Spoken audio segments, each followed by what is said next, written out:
देख रहे हैं रब्सी लाइव का डिजिटल प्लेटफॉर्म। बिहार के पूर्व उप मुख्यमंत्री तेजस्वी यादव आज 20 जनवरी से जन विश्वास यात्रा पर निकल गए हैं। इस पर प्रशांत किशोर ने तेजस्वी पर जमकर हमला करते हुए कहा कि राहुल गांधी कांग्रेस के नेता हैं और कांग्रेस के लिए वोट मांग रहे हैं, इसलिए वो पदयात्रा कर रहे हैं। तेजस्वी यादव कल तक मुख्यमंत्री थे, पर नीतीश कुमार ने झटक कर तेजस्वी को किनारे कर दिया, तो अब उनको बिहार की जनता की याद आ रही है। जो है, प्रशांत किशोर का कोई दल नहीं है। प्रशांत किशोर किसी को वोट नहीं मांग रहे हैं और प्रशांत किशोर नहीं कह रहे हैं कि हमको जिताकर मुख्यमंत्री बना दीजिए। प्रशांत किशोर जनसुराज पदयात्रा इसलिए चला रहे हैं ताकि बिहार की जनता के अंदर जागरूकता फैलाकर इस बात की उन्होंने अब तक जात पात की चिंता तो की, पर अपने बच्चों की चिंता नहीं की।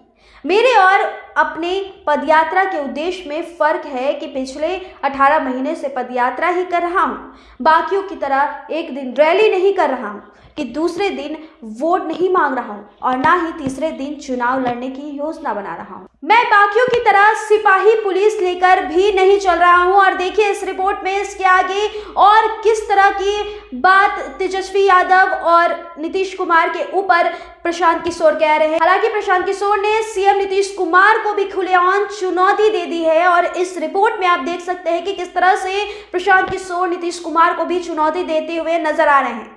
राहुल गांधी कांग्रेस के नेता हैं और वो कांग्रेस के लिए वोट मांग रहे हैं और उसके लिए पदयात्रा कर रहे हैं। तेजस्वी यादव अभी कल तक उप मुख्यमंत्री थे, वहां से झटक कर नीतीश कुमार ने किनारे लगा दिया, तब उनको जनता का याद आ रहा है। प्रशांत किशोर का कोई दल नहीं है। प्रशांत किशोर वोट नहीं मांग रहे हैं।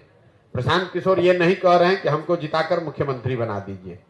प्रशांत किशोर ये अभियान चला रहे हैं बिहार की जनता को ये बताने के लिए कि तुमने सबकी चिंता की, तुमने जात की चिंता की, तुमने राष्ट्रवाद की चिंता की, तुमने विचारधारा की चिंता की, तुमने सामाजिक न्याय की चिंता की, तुमने लालू यादव की चिंता की, उनके बच्चे की चिंता की, तुमने मोदी की चिंता की।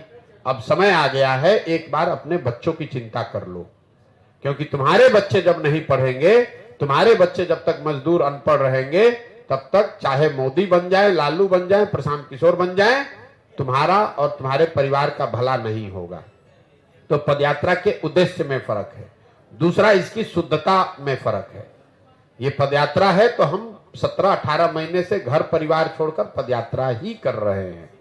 ऐसा नहीं है कि एक दिन रैली करने चले गए, एक दिन चुनाव लड़ रहे हैं।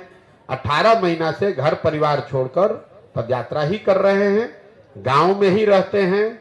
आप देख रहे हैं, यहाँ आपसे भी मिलने आए हैं तो किसी होटल सर्किट हाउस में नहीं गए हैं। और दूसरा, इस पूरी व्यवस्था में कोई सुरक्षा, कोई सिपाही, कोई हवलदार नहीं है। गांव गांव पैदल ही जाते हैं। कोई भी व्यक्ति जो चाहे वो आकर मिल सकता है, बात कर सकता है, धक्का दे सकता है, गाली दे सकता है, आशीर्वाद दे सकता है। ये फर्क है। ये जो लोग पदयात्रा जिनकी आप चर्चा कर रहे हैं, मैंने पहले भी कहा था, नीतीश कुमार ने एक यात्रा की थी।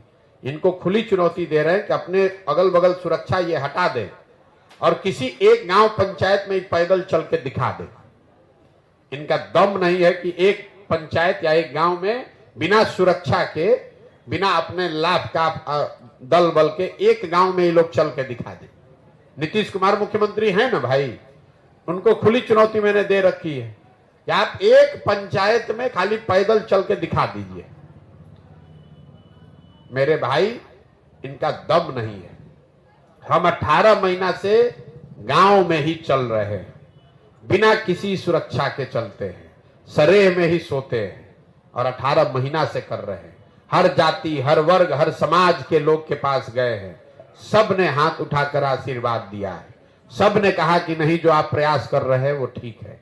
वो हमको वोट दे, हमको माने, हमको पसंद करे, वो अलग बात है। लेकिन कोई ये नहीं कह रहा है कि न भैया आप बहुत गलत काम कर रहे हैं, इसको मत कीजिए। जिस गांव से भी गए हैं वहां पर लोगों ने यही कहा, ना भैया प्रयास तो आप ठीक कर रहे हैं, बात ठीक कर रहे हैं। ये फर्क है। ये रिपोर्ट यहीं तक थी। अब दी से मुझसे इजाजत। ऐसे रिपोर्ट के साथ बने रहे हमारे चैनल रब्सी लाइव न्यूज के साथ। बहुत बहुत धन्यवाद।